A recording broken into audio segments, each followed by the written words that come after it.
வணக்கம் மக்களே. திமுக மீது பழியை போடும் அதிமுக, விஜய்க்கு அரணாக நிற்கும் எடப்பாடி பழனிசாமி அவர்கள் கரூரில் பேசியதை கவனிச்சிங்களா? இந்த தகவலை பற்றி இந்த வீடியோவில் பார்க்கலாம் வாங்க. கரூரில் தமிழக வெற்றி கழகத்தின் தலைவர் விஜய் கலந்து கொண்ட பிரச்சார கூட்டத்தில் ஏற்பட்ட கூட்ட நெரிசலில் சிக்கி 39 பேர் பலியான சம்பவம் தமிழகம் முழுவதும் சோகத்தை ஏற்படுத்தியிருக்கிறது. இந்த நிலையில் விஜய் கூட்டத்துக்கு முறையான பாதுகாப்பு கொடுத்திருந்தால் உயிரிழப்பை தடுத்திருக்கலாம் என அதிமுக பொதுச் செயலாளர் எடப்பாடி பழனிசாமி அவர்கள் கூறியுள்ளார். விபத்து நேரிட்டவுடன் முதலமைச்சர் தொடங்கி அனைத்து உயர் அதிகாரிகளும் களத்துக்கு வந்த நிலையில் விஜய் காப்பாற்றுவது போல் எடப்பாடி பழனிசாமியின் பேசி இருப்பதாக விமர்சனம் எழுந்துள்ளது. தமிழக வெற்றி கழகத்தின் தலைவர் விஜய் நேற்று செப்டம்பர் 27 கரூர் வேலுச்சாமிபுரத்தில் அரசியல் பிரச்சார கூட்டத்தை நடத்தினார். இந்த பிரச்சார கூட்டத்தில் ஆயிரக்கணக்கான மக்கள் திரண்டிருந்த நிலையில் ஏற்பட்ட கூட்ட நெரிசல் மிகப்பெரிய துயர சம்பவமாக மாறியுள்ளது. திடீரென ஏற்பட்ட கூட்ட நெரிசலில் சிக்கி 39 பேர் உயிரிழந்த நிலையில் இரவோடு இரவாக தமிழ்நாடு முதலமைச்சர் மு.க.ஸ்டாலின் கரூர் விரைந்து உயிரிழந்தவர்களின் உடலுக்கு அஞ்சலி செலுத்தினார். இதேபோல அதிமுக பொதுச் செயலாளர் எடப்பாடி பழனிசாமி இன்று கரூர் சென்று உயிரிழந்தவரின் உடலுக்கு அஞ்சலி செலுத்தினார் என்பது குறிப்பிடத்தக்கது.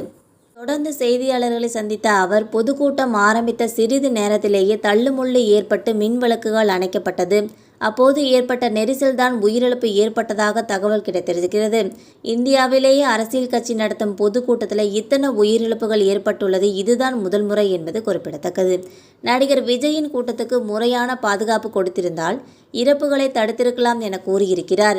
இந்த நிலையில் எடப்பாடி பழனிசாமியின் பேச்சு நடிகர் விஜய்க்கு அரணாக இருப்பது போலவும் அரசு மீது குற்றம் சாட்டும் வகையிலே இருப்பதாக விமர்சனம் எழுந்துள்ளது.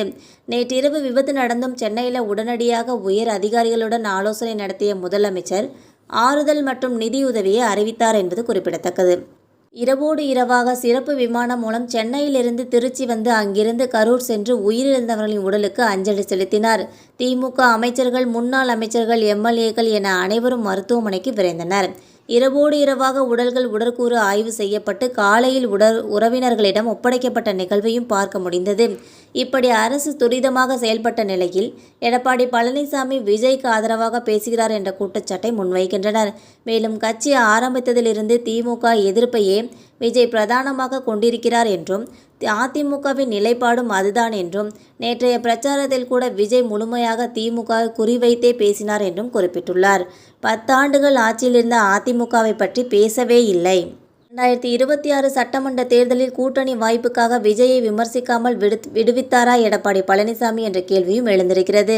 மேலும் திமுக அமைச்சரவையில் மிக பலம் பொருந்திய அமைச்சராக இருந்தவர் செந்தில் பாலாஜி அவர்கள் தற்போது அமைச்சர் பதவியில் இல்லை என்றாலும் திமுகவின் முக்கிய முகங்களில் ஒருவராக இருக்கிறார்.